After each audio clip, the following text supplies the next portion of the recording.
What up? It's Michael with Mike's Customs. Right here working on this Mazda Cx30. Vehicle seems to be running normal right now, but what'll happen is I'll start pushing buttons, and normally you turn it up too high or something on the heater. Yeah, it's kind of crazy because normally none of this works, but right now it's working. And so what my thesis is that there's some type of loss of communication with this cluster, and I think that has a lot to do with voltage droppage. Excuse me. I think that has a lot to do with the voltage droppage. I realized that I left this car overnight after I let it charge for a few hours. I was out here late working till like midnight, 1 o'clock. The cluster was like malfunctioning, doing some funky stuff after we jumped it, got in it, turned it on, moved it off the tow truck.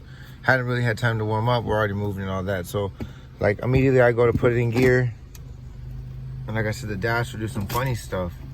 Right now it's working great. You know, I definitely want to say the car needs some work. You know, that's 1,000%. It needs service. Hasn't been driven. It's been parked.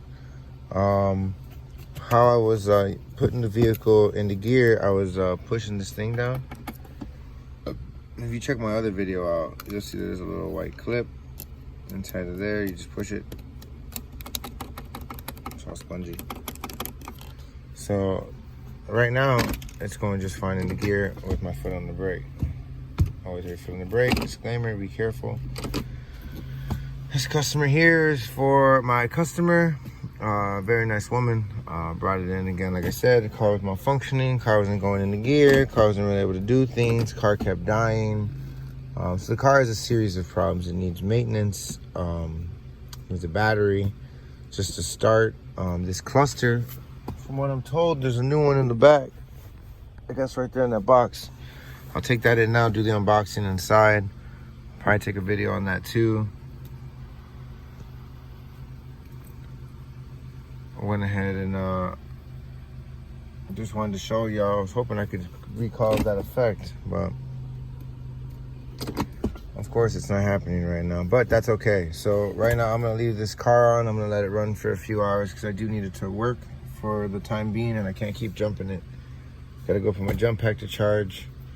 Yeah, y'all, just want to let y'all know this is exactly how the dash looks.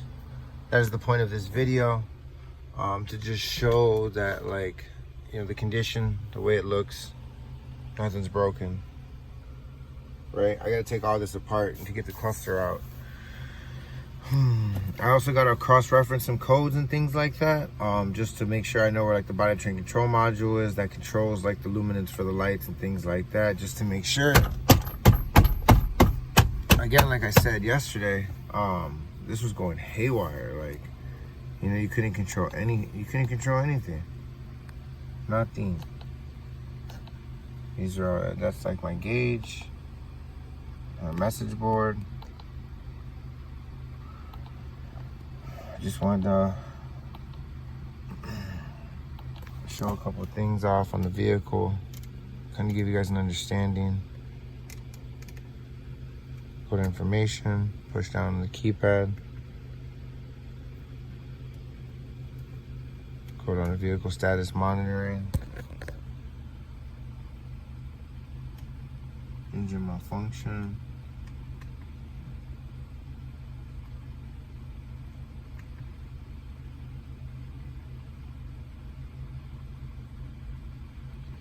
Just wanted to go over some of the things the vehicle is actually saying.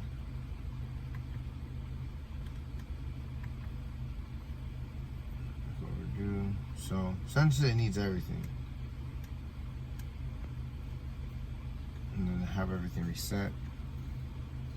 0 miles left from the last service. Stay tuned, guys. This whole dash is about to come apart. All this. I gotta figure out how to get this out. But that's why I'm gonna look at the new cluster to then figure out what's a trim piece and what's not. Figure out what pieces truly have to come off, because it's a lot. It's a brand new car. I'm sure it has to come down from the neck down. We'll see. I know this likes to attach to this, so this might be a separate trim piece. We'll figure it out. Stay tuned, guys. Michael and Mike's Customs. Here we go.